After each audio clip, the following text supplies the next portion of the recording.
नमस्ते। क्या आपको पता है कि हमारा सबसे ज्यादा खाना कहाँ फंसता है? कहाँ छिपते हैं मुंह में सबसे ज्यादा कीटाणु? और डॉक्टर्स के अकॉर्डिंग कहाँ पाई जाती है सबसे ज्यादा सड़न? जी हाँ, ये वो जगह है जहाँ हमारा ब्रश नहीं पहुंच पाता। कौन सी है ये जगह और क्या करना चाहिए हमें इस जगह को साफ करने के लिए? चलो देखते हैं ये वीडियो। अगर आपको चाहिए हेल्दी, ब्राइट और एक हैप्पी स्माइल तो आप है सही चैनल पे। नमस्ते, मेरा नाम है डॉक्टर मानसी शाह और आप है मेरे इस शो टीथ टॉक थर्सडेज में, जहां एवरी थर्सडेज और मंडेज मैं पोस्ट करती हूँ कुछ इंफॉर्मेटिव डेंटल रिलेटेड टिप्स और ट्रिक्स जो आपको रखेंगे हेल्दी और हैप्पी।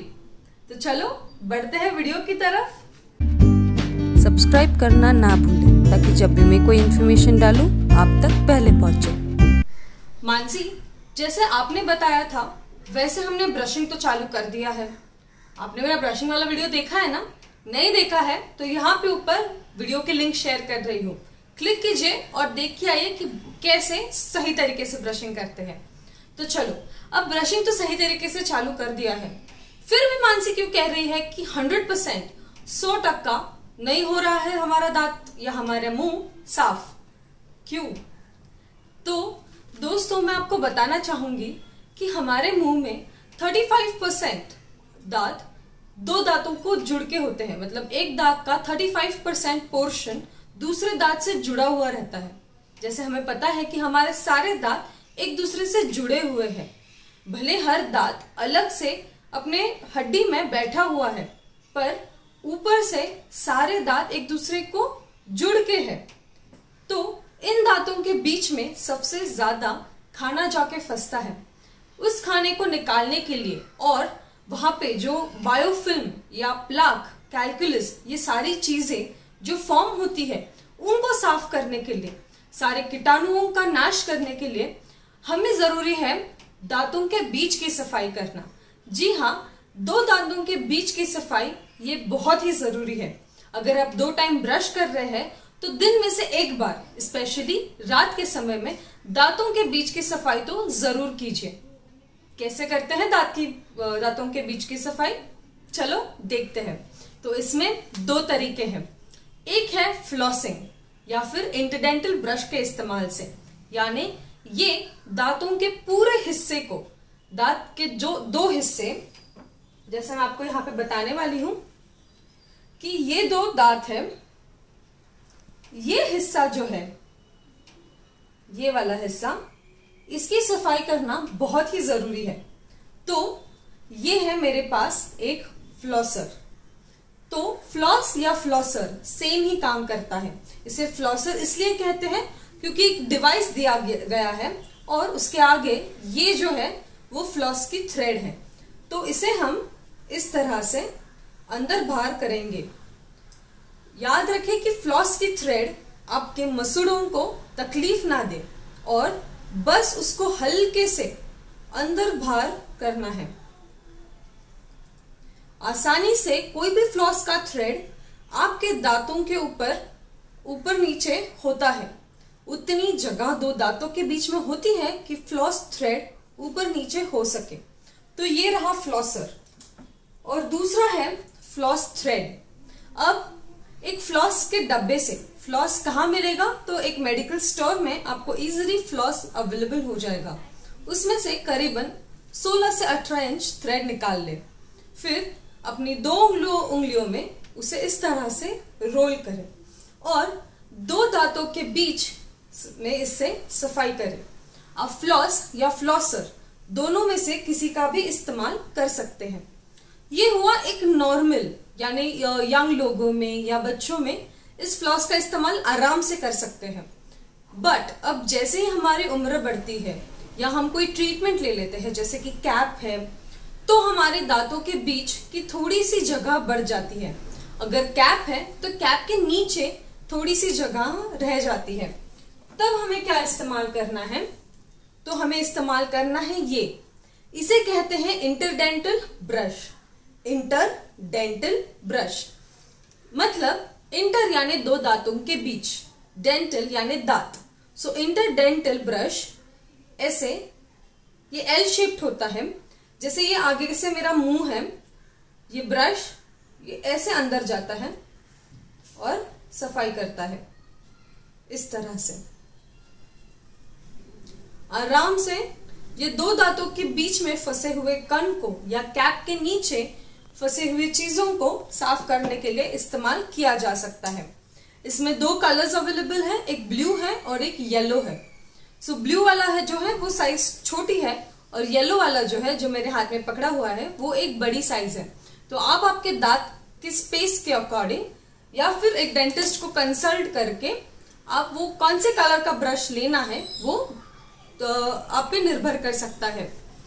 तो जैसे अब हमने देखा कि दो दांतों के बीच में सफाई करने के लिए फ्लॉस इस्तेमाल किया जाता है, पर फ्लॉस और ब्रशिंग ये भी दो ऐसे टूल्स है जिससे 100% सफाई नहीं होती है। जैसे हमारी जीभ की एरिया है या ब्रशिंग से छूटी हुई कोई जगह है जहां पे हमारा ब्रश नहीं पहुंचा है, वैसे जगह में सफाई के लिए क्या इस्तेमाल करना चाहिए। तो ये दूसरा टूल है माउथ वॉश। माउथ वॉश या ओरल रिंस ये सब एक ही चीज है। तो एक तो है कि गुनगुने पानी में नमक डाल के या सलाइन में नमक डाल सलाइन इस्तेमाल कीजिए, सॉरी गुनगुने पानी में नमक डाल के या सलाइन, ये दो चीजें आप यूज कर सकते हैं ओरल रिंस के लिए।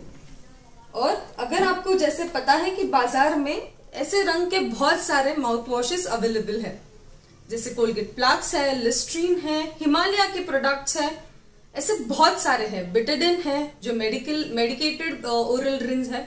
तो ऐसे माउथ वॉश को हमें एक ग्लास में या उसके ही कैप में आसपास करीबन एक 20 से 30 ml माउथ वॉश ले लेना है। फिर इस माउथ वॉश को मुंह में लेके अच्छे से करीबन 30 से 40 सेकंड उसको अच्छे से हर जगह से घुमाना है। इस माउथ वॉश के इस्तेमाल से 100% क्लीनिंग होगा। अब माउथ वॉश को मुंह में लेने के बाद कैसे उसको अच्छे से हर जगह घुमाना है वो मैं दिखाती हूँ। सो पहले अगर हम राइट साइड से स्टार्ट करेंगे, so right side, then left side, फिर आगे के दांत और फिर मुंह ऊपर करके थोड़ा सा हम उसको जैसे हम गुनगुने पानी से कुल्ला करते हैं घसे गले के लिए, तो वैसे करेंगे। सो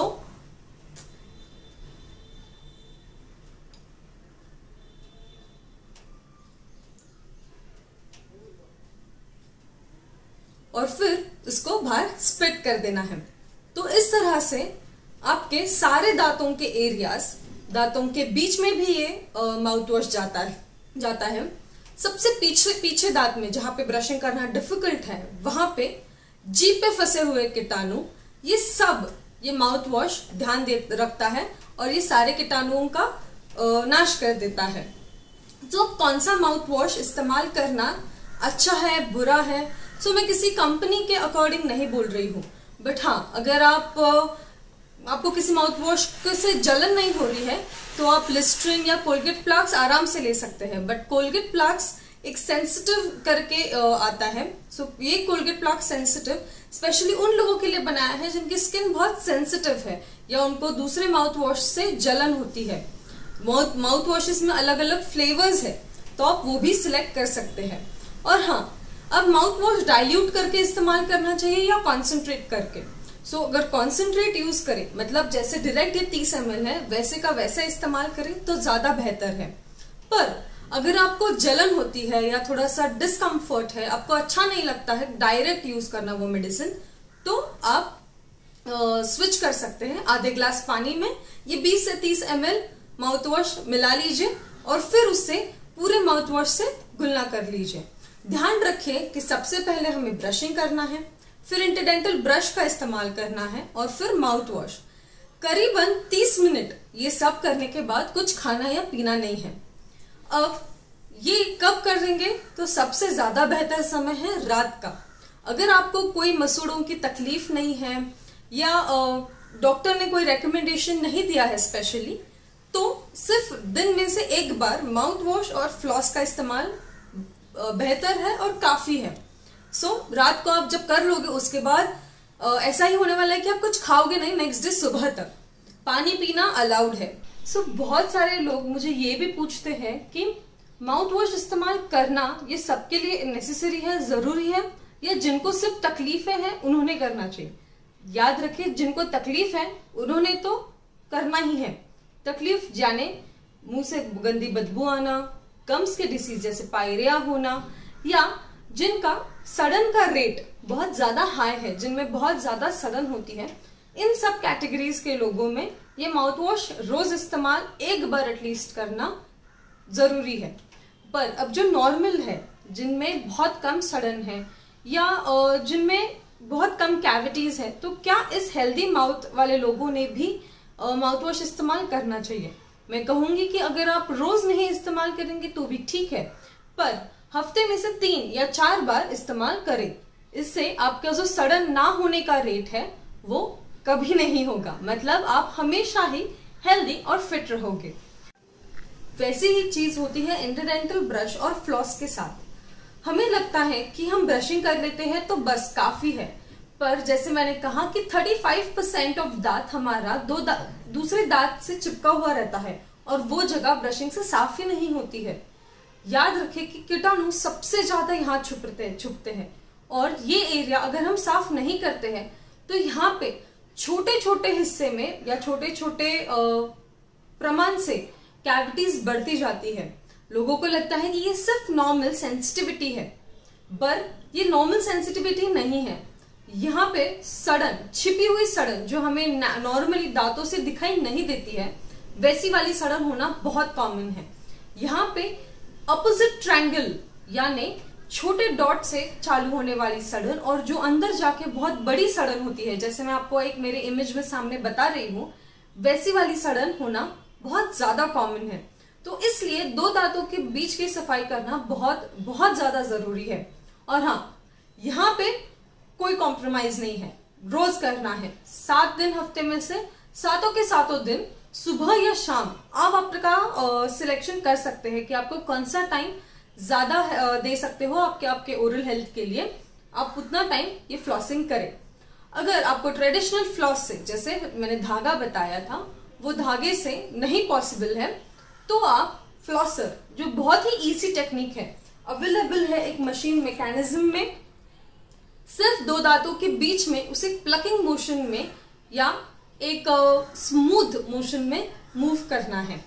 और मैं आपको कहूंगी कि अगर आप ये 3 चीजें करते हैं, ब्रशिंग, फ्लॉसिंग और माउथ वॉश, तो ही आप 100% ओरली फिट है। तो चलो अब मुस्कुरा दीजिए और यहाँ पे नीचे रेड कलर में सब्सक्राइब बटन लिखा है, उस पर जाके प्रेस कीजिए, क्लिक कीजिए सब्सक्राइब बटन को। और हाँ, इस वीडियो को शेयर करना भी ना भूलें, क्योंकि मेरे कुछ ऐसे टिप्स और ट्रिक्स होते हैं जिससे आप आपके दांतों का स्वास्थ्य बहुत ही अच्छा रख सकते हैं। आपको ज्यादा तकलीफें नहीं होंगी, ऐसे मेरा दावा है। तो हंसते रहे, मुस्कुराते रहे और हेल्दी रहे और फिट रहे। Thank you.